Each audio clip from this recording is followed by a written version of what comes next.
या तो बिहार में पत्रकार ज्यादा है या फिर बिहार के हर नौजवान ने पत्रकार बनने की ठान लिया है। तो मैं आपसे आग्रह करूंगा, एक साइड ले लो, कोई भी ना सामने से हटा लो, एक साइड कर लो। ये जो कैमरे वाले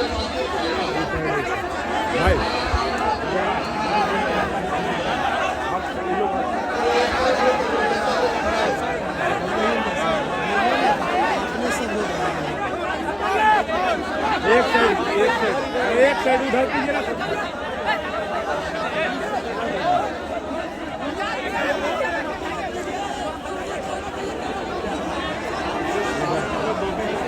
सामने आप भी तो हटिए, ऐसे कर रहे हैं, आप भी हटिए।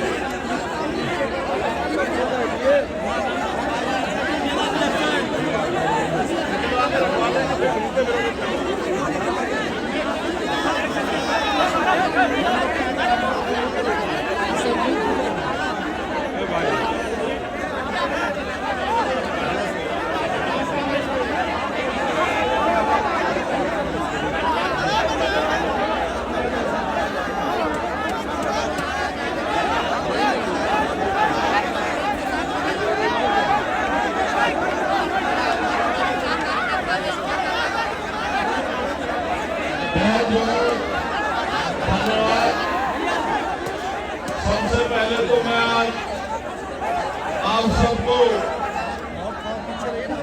बिहार के राजधानी पटना पहुंचने पर आपका बहुत बहुत स्वागत और अभिनंदन करता हूं। सम्मानित साथियों,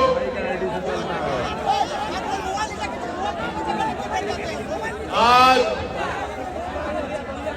भीम आर्मी आजाद समाज पार्टी के नेतृत्व में समाधान रैली के अवसर पर मुझे आपके बीच आने का मौका मिला है। इसके लिए मैं यहाँ की लीडरशिप का, आर्मी आजाद समाज पार्टी के प्रदेश कमेटी का, परमंडल कमेटी का, जिला कमेटी का, विधानसभा कमेटी के नेताओं का बहुत बहुत धन्यवाद। आप जो जितना कहे उतने पे कर लीजिए। आज समाधान रैली में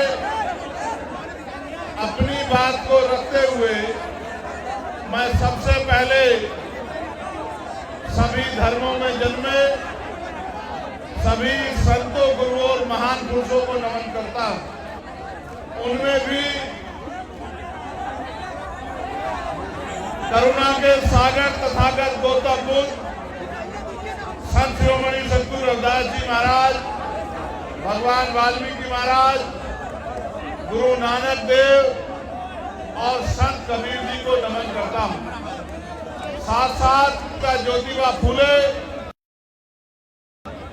छत्रपति साहूजी महाराज,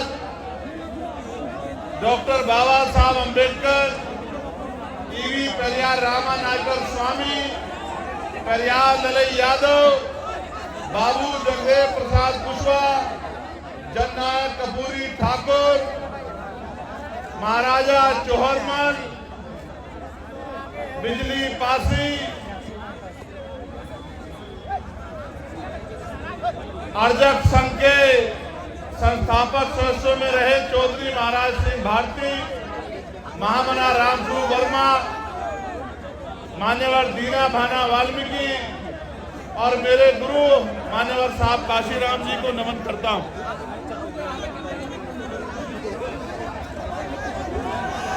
आज हम सब लोग एक विशेष उद्देश्य के लिए पटना में इकट्ठा हुए हैं और जब मैं यहां आया और जिस तरह का प्यार, जिस तरह की संख्या मैंने आपकी देखी तो मेरा विश्वास मजबूत हुआ कि समाधान सुनिश्चित है। आपकी समस्याओं का समाधान आने वाले कल में सुनिश्चित है, क्योंकि जब जब आप अपनी समस्याओं के लिए ईमानदारी से काम करोगे और समस्या का हल ढूंढने का प्रयास करोगे तो क्योंकि भारत में लोकतांत्रिक व्यवस्था है और बिहार तो लोकतंत्र के जननायकों में से बड़े बड़े नेता जिन्होंने बिहार में जन्म लिया, ये क्रांतिकारी धरती है। यहाँ की समस्याओं का हल तो बहुत जल्द सुनिश्चित हो जाएगा। आज आपका जुटा ये जन समूह इस बात की गवाही दे रहा है कि आने वाला कल कमजोरों का, गरीबों का, दलितों का, पिछड़ों का, आदिवासियों का, मुसलमानों का, अन्य धार्मिक अल्पसंख्यकों का और हर जातियों के गरीब लोगों का है। ऐसा विश्वास मेरा आज आपकी संख्या के आधार पर यहाँ मजबूत होगा। साथियों, मैंने बहुत सारी समस्या आपकी सुनी, वक्ताओं के माध्यम से मंच में मैंने बहुत सारी समस्याओं को जाना और एक बहुत बड़ी संख्या यहाँ माताओं बहनों की भी है जो बड़े लंबे समय से जिम्मेदारी से इस मंच की तरफ देख रही हैं। बहुत बड़ी संख्या में नौजवान और जिम्मेदार लोग भी पहुंचे हैं। हालांकि आप भी जानते हैं कि पहले ये रैली एकदम फेल हो जाएगा, लेकिन मैं समझता हूं कि वो आपकी शक्ति से अनभिज्ञ है, उनको आपके संघर्ष की जानकारी नहीं है, इसलिए उनको ऐसा लगा कि अगर एक की जगह कार्यक्रम किसी अन्य तिथि में होगा तो कार्यक्रम सफल नहीं होगा। मैं मुख्यमंत्री जी को ये कहना चाहता हूं कि ये तो मात्र ट्रेलर है, पिक्चर तो हमारे साथियों, ये देश 15 अगस्त 1947 को आजाद हुआ है। 16 अगस्त 1947 को हम लोग इस देश में ब्रिटिश हुकूमत के अधीन थे।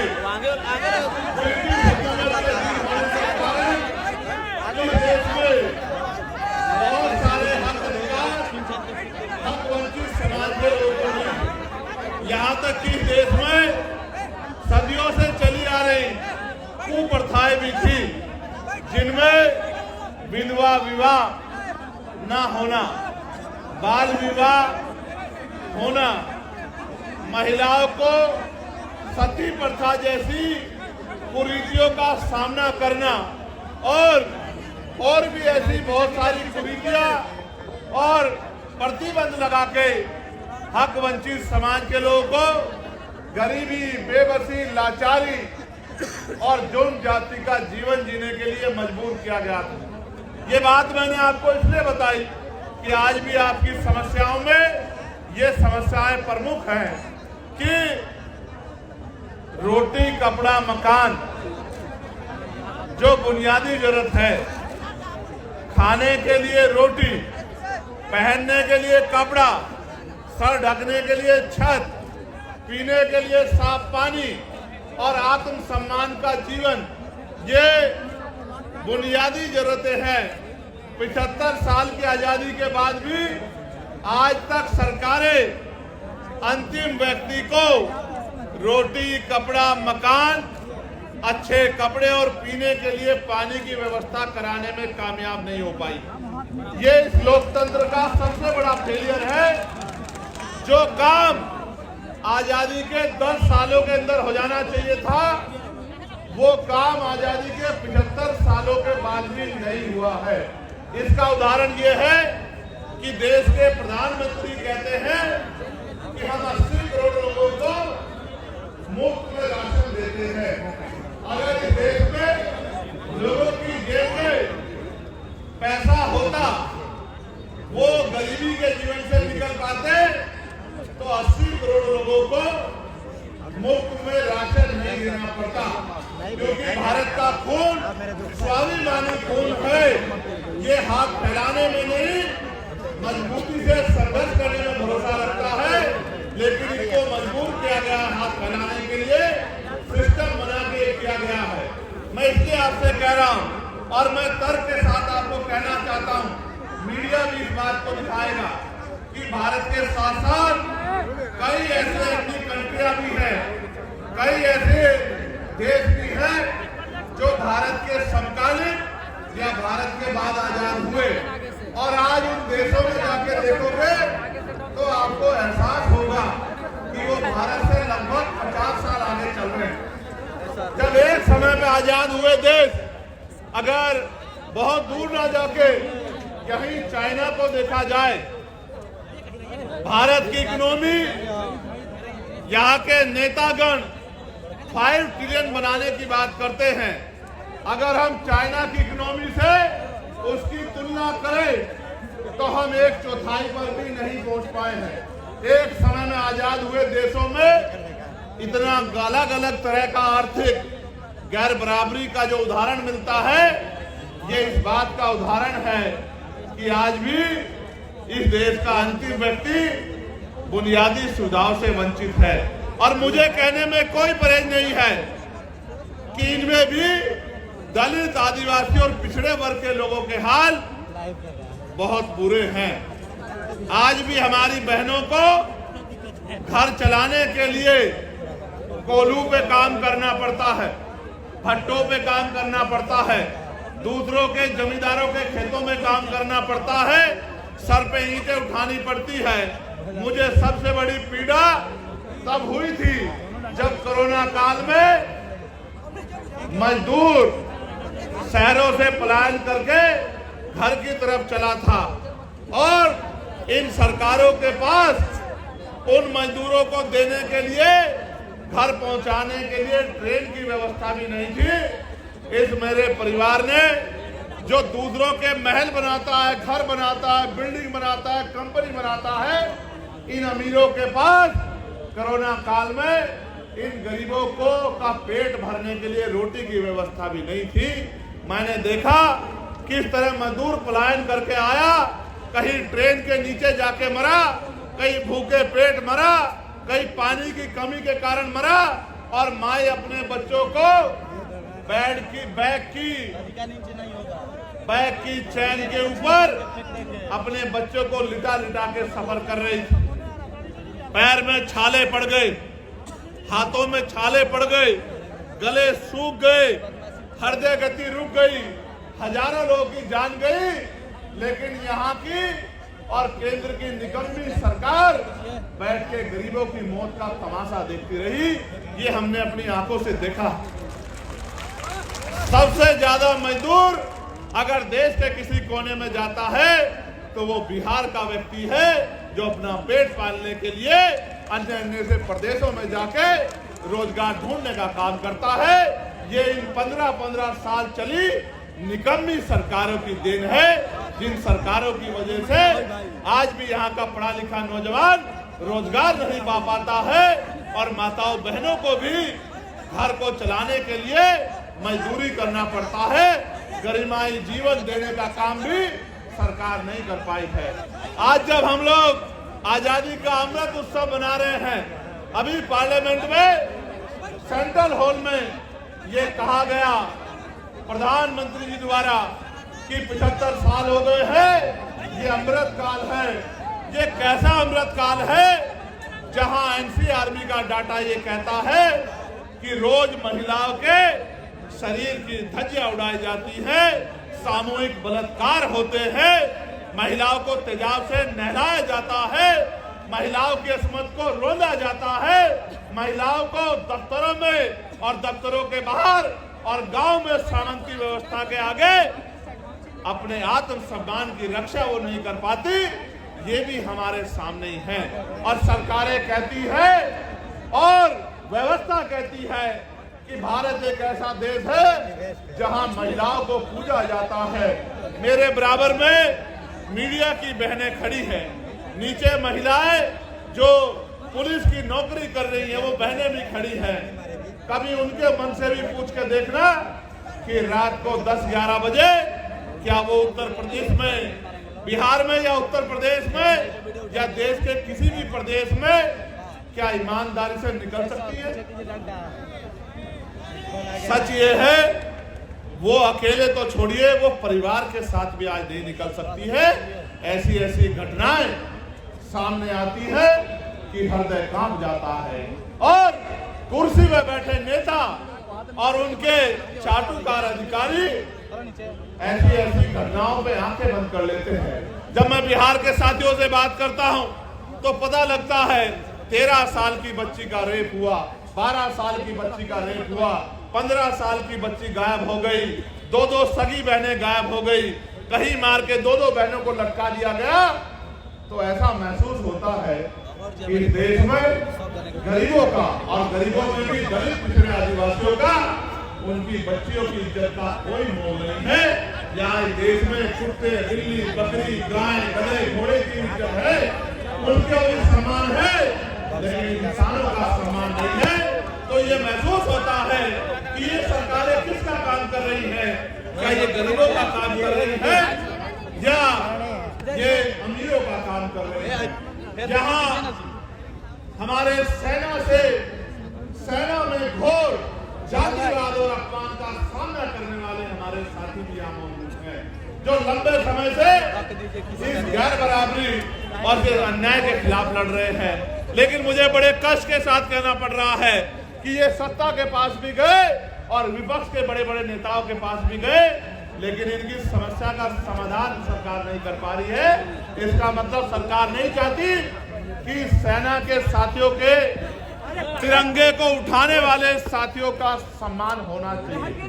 सम्मानित साथियों, मैं किस किस की पीड़ा आपके सामने रखूं? मैं तो ये समझता हूं आज नहीं तो कल इस देश के नौजवान को अपने गरिमाई जीवन के लिए संघर्ष करने के लिए खड़ा होना पड़ेगा।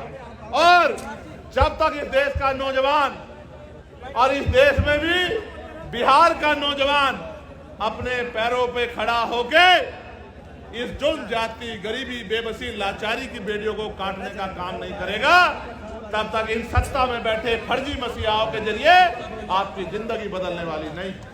सम्मानित साथियों, आप ये जानते हैं कि हमारे संतों, गुरुओं, महान पुरुषों ने अपने बच्चों का बलिदान देके इस देश में संविधान के रूप में एक इतनी बड़ी शक्ति हमें दी, एक जीवित ग्रंथ हमें दिया जो संविधान अंतिम व्यक्ति को भी सम्मान का जीवन दिलाने की बात करता है, जो अंतिम व्यक्ति को भी गारंटी देता है रोटी, कपड़ा, मकान की, जो महिलाओं को भी पुरुषों के बराबर मुख्य धारा में खड़े होकर सम्मान का जीवन देने की गारंटी देता है। लेकिन सम्मानित साथियों, आज जब हम आकलन करते हैं, चिंतन करते हैं, तो हमें महसूस होता है कि देश संविधान से नहीं चल रहा है। सत्ता में बैठे अहंकारी लोग संविधान को ताक पे रख के प्रदेश को और देश को चलाने का काम कर रहे हैं। नौजवान परेशान है, किसान परेशान है, सेना का जवान परेशान है, होमगार्ड के भाई परेशान है, चौकीदार परेशान है, महिलाएं परेशान है, ममता बहनें परेशान है।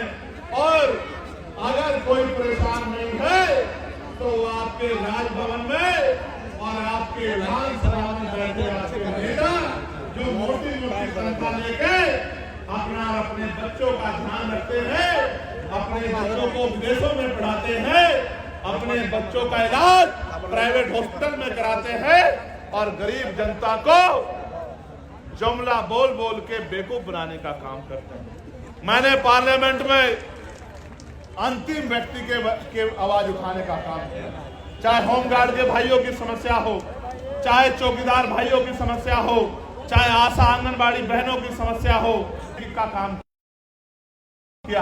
पार्लियामेंट में मैंने ये कहा कि इस देश को अगर आगे बढ़ाना है तो इस देश में सबसे पहले ये जो शिक्षा का बाजारीकरण किया गया है, इस बाजारीकरण के जरिए जहां महंगी शिक्षा एक तरफ है, जहां अमीर के बच्चे पढ़ते हैं, और एक तरफ सरकारी शिक्षा है जहां गरीब के बच्चे पढ़ते हैं, इस भेदभाव को खत्म करना होगा। और प्रधानमंत्री, राष्ट्रपति से लेकर मुख्यमंत्री, विधायक, सांसद और क्लास 1 के अधिकारी से लेकर 4 क्लास के कर्मचारी तक के बच्चों का गांव के सरपंच से लेकर और विधायक, MP सबके बच्चों का की पढ़ाई सरकारी स्कूल में होनी चाहिए, जहाँ किसान का बच्चा बैठ के पढ़ता है, जहाँ मजदूर का बच्चा बैठ के पढ़ता है, उसी टेबल पे मंत्री, विधायक, सांसद, मुख्यमंत्री, राज्यपाल का बच्चा भी पढ़ना चाहिए। तब जाकर जब डीएम का बच्चा उसी कुर्सी में क्लास में बैठा होगा, जब एसपी का बच्चा उसी क्लास में बैठा होगा और आपके मेरे गरीब परिवार का बच्चा भी उसी क्लास में बैठा होगा, एक समान शिक्षा मिलेगी, तब जाके शिक्षा के दरवाजे परमानेंट के लिए गरीबों के लिए खुल जाएंगे और ये गरीब अमीरों को पछाड़ के अपनी गरीबी की बेड़ियां काटने का काम करेंगे। जब मैंने आवाज उठाई तो सत्ता में बैठे लोगों को बड़ी तकलीफ हुई। जब मैंने आवाज उठाई तो सत्ता में बैठे लोगों को बड़ी तकलीफ हुई। वो तकलीफ इसलिए हुई कि जब मैंने प्राइवेट स्कूलों पे उनको बंद करने की बात की तो जिन नेताओं ने प्राइवेट स्कूल खोले हैं उनको लगा चंद्रशेखर तो उनके रोजगार को बंद करवा देगा। मैं ये कह रहा हूं, नेताओं का रोजगार बंद होता हो तो हो जाए, गरीब के बच्चों के आगे बढ़ने का रास्ता बंद नहीं होना चाहिए। क्योंकि बाबा साहब अम्बेडकर ने कहा था कि शिक्षा शेरनी का दूध है, जो पिएगा वो दहाड़ेगा। आज अगर मैं अपनी बात को रख रहा हूं तो इसी शिक्षा की वजह से रख रहा हूं कि मुझे शिक्षित होने का मौका मिला है और मैं लोगों की समस्या को समझ सकता हूं और सरकार को समझा सकता हूं। मैंने ये कहा पार्लियामेंट में कि अगर इस देश को बदलाव करना है तो हेल्थ पॉलिसी में सुधार की जरूरत है। पूछा गया कैसी होनी चाहिए, मैंने कहा होनी ऐसी चाहिए कि गरीब के बच्चों को भी, गरीब आदमी को भी सरकारी अस्पताल में इलाज के लिए सरकार कहती है कि हमने बड़े अच्छे सरकारी अस्पताल बना दिए हैं। बिहार के लोगों को तो मैं ये कहूंगा कि मैंने बाढ़ में आपके तैरते हुए हॉस्पिटल देखे हैं। मैंने आप छोड़िए, गया को छोड़िए, मोतिहारी को छोड़िए, बक्सर को छोड़िए, मैंने तो पटना के हॉस्पिटलों में 2-2 फीट पानी भरा हुआ देखा है, स्ट्रेचर तैरती हुई देखी है, दवाइयां तैरती हुई देखी है। यही डबल इंजन की सरकार का विकास अभियान है जो उससे छुड़ा है। तो मैंने ये कहा, गौर करके सुनना, मैंने कहा कि जो नेता गरीबों से कहते हैं, जनता से कहते हैं कि आपके लिए अच्छे अस्पताल बनवा दिए हैं, उन नेताओं का इलाज भी उन्हीं अस्पतालों में होना चाहिए। नेताओं का इलाज तो प्राइवेट हॉस्पिटल में होता है, विदेशों में जाके होता है, फोर्टिज में होता है, मैक्स में होता है, और गरीबों का इलाज सरकारी अस्पताल में होता है, जहां डॉक्टर नहीं है, जहां दवाई नहीं है। डॉक्टर के पास जाओगे तो ऐसा व्यवहार करेगा। सब डॉक्टर तो बुरे नहीं है, लेकिन बहुत सारे डॉक्टर ऐसा व्यवहार करते हैं कि ये गरीब जबरदस्ती उनके अंदर, उनके अस्पताल में घुस गए। दवाई नहीं मिलेगी, कोई मशीन नहीं है, एक्सरा, ECG, MRI, कोई मशीन नहीं है, बाहर से टेस्ट कराओ, जेब काटने का काम होगा। तो मैंने कहा कि प्रधानमंत्री हो, राष्ट्रपति हो, केंद्रीय सचिव हो, प्रमुख सचिव हो केंद्र के, या मुख्य सचिव हो, या DM हो, SSP हो, या मुख्यमंत्री हो, या मंत्री हो केंद्र के, स्टेट के, विधायक हो, सांसद हो, सबका इलाज और उनके बच्चों का इलाज सरकारी अस्पताल में होना चाहिए। जब उनका इलाज सरकारी अस्पताल में होगा तो आप देखना डॉक्टर भी होंगे, दवाई भी होगी, टेस्ट भी होंगे और गरीबों की जेब भी कटनी बंद हो जाएगी। ये बात मैंने पार्लियामेंट में रखी। सम्मानित साथियों, मैं लगातार बिहार को संघर्ष करते देख रहा, बहुत सारी समस्याएं मेरे सामने रखी हैं।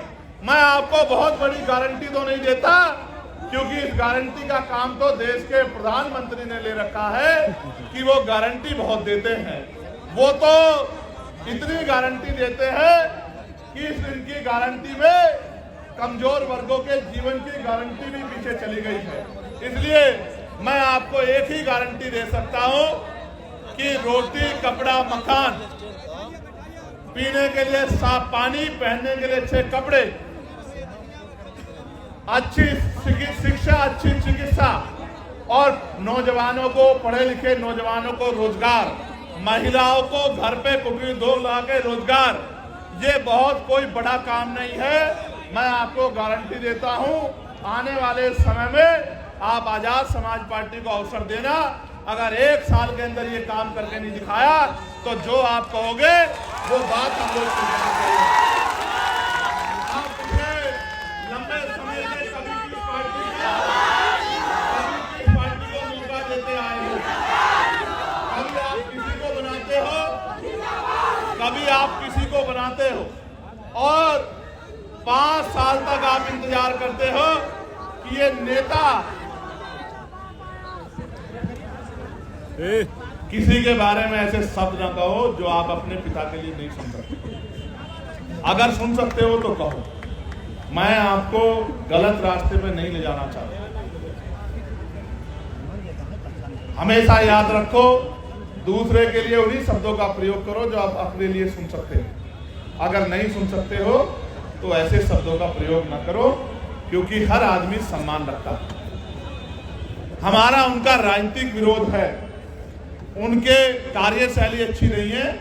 हम उनकी आलोचना कर सकते हैं, उनके द्वारा बोले गए झूठ को बेनकाब कर सकते हैं, जनता के सामने उनकी असलियत को रख सकते हैं, लेकिन किसी को गलत कहना व्यक्तिगत रूप से ये अच्छा नहीं है। इसलिए मैं अपने साथियों से कहूंगा कि वो समझदार बने। साथ साथ मैं आपको ये कह रहा था कि यहाँ के नेताओं को आपने भरोसा किया। आप चुनाव से पहले वो आपकी गली में आते, आपके पैर पकड़ते, आपको चाचा, ताऊ, भाभी, बहन, चाची, ताई, पता नहीं क्या क्या शब्द कहते हैं, शराब पिलाते हैं, मिठाई खिलाते हैं, कपड़ा लुटाते हैं, सारे काम करते हैं। क्यों?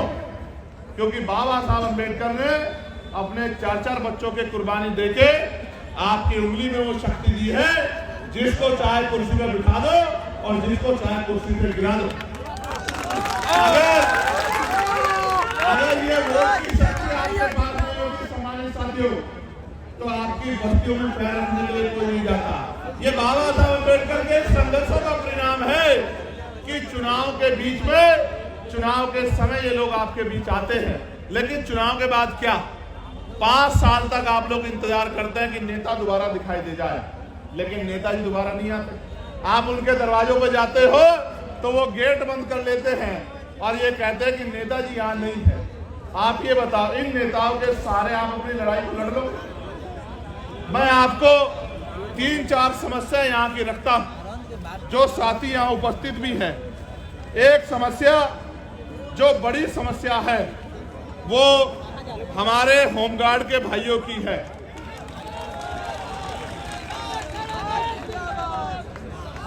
जो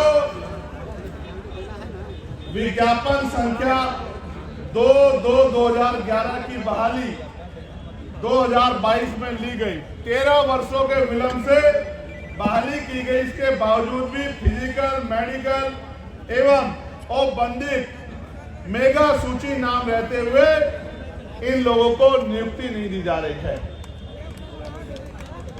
होमगार्ड, जबकि जहानाबाद जिले में और अन्य जिलों में होमगार्ड के बहुत सारे पद खाली हैं, फिर भी सरकार इनकी बहाली नहीं कर रही है। इन्होंने मुझसे आग्रह किया है कि आप हमारी आवाज को पार्लियामेंट में भी उठाएं और हमारी बहाली कराने का काम करें। मैं होमगार्ड के भाइयों को विश्वास दिलाता हूं, मगर विश्वास दिलाते मैं ये भी कहना चाहता हूं, जब सरकार इतने बड़े पैमाने पर निजीकरण करेगी तो कल जो आरक्षण रूपी अधिकार हथियार आपको मिला है वो तो बेसर हो जाएगा। जब सरकारी नौकरी नहीं होगी तो सामाजिक गैर बराबरी आज भी इतनी है, तो दलित पिछड़ों के बच्चे यहाँ जाति व्यवस्था के आधार पर चमार, वाल्मीकि, पासी, धोबी, कोरी, खटीक, कुशवा, मौर्य, साके, यादव, जाट, गुर्जर, निषाद, जिसको सैनी आपके यहाँ कहते हैं, कश्यप, पाल, प्रजापति, इनके बच्चों को कौन कुर्सी पे बैठने देगा? आप मुझे बताइए। क्या आज देश में समानता आ गई है? तो इनके बच्चों को कौन कुर्सी पे बैठने देगा। इसलिए निजीकरण करके जिस तरह से इनके बच्चों का रास्ता रोकने का काम किया जा रहा है, मैं आपको विश्वास दिलाने का काम करता हूं कि आने वाले समय में हम लोग निजी क्षेत्रों में आरक्षण की मांग दलित पिछड़े आदिवासी समाज के लिए करेंगे और इनको निजी क्षेत्रों में आरक्षण दिलाने का काम करेंगे। ये मैं आपको साथ साथ हमारी आपके यहाँ ममता कार्यकर्ता कहते हैं, हमारे यहाँ आशा कार्यकर्ता कहते हैं। हमारी जो ममता कार्यकर्ता बहनें हैं उनको प्रति गर्भवती मात्र 300 रुपए राशि मिलता है और जबकि उनका काम बड़ा कठिन है। इसलिए मैं सरकार से मांग करता हूं कि मिनिमम 30,000 रुपए वेतन उनका करना चाहिए, जिससे वो सम्मान का जीवन प्राप्त कर सके और उनको परमानेंट भी करना चाहिए। मैं तो होमगार्ड के भाइयों के लिए भी 30,000 रुपए के वेतन की जो है सरकार से मांग करता हूं कि 30,000 रुपए का मिनिमम वेतन होमगार्ड के भाइयों को मिलना चाहिए। हमें कितना मिलता है? 24,000। अभी तुमको तो मिल ही नहीं रहा, लेकिन जो लगे उनको तो 30,000 मिलना चाहिए। जब आप लगे आपको भी 30,000 रुपए मिलना चाहिए, ये मांग मैं सरकार को करता हूं।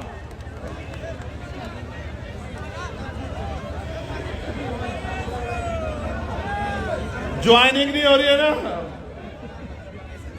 ज्वाइनिंग भी होगी और जिस दिन ज्वाइनिंग होगी आप लोग बहुत बहुत धन्यवाद भी चंद्रशेखर आजाद का और भीम आर्मी आजाद समाज पार्टी का करोगे।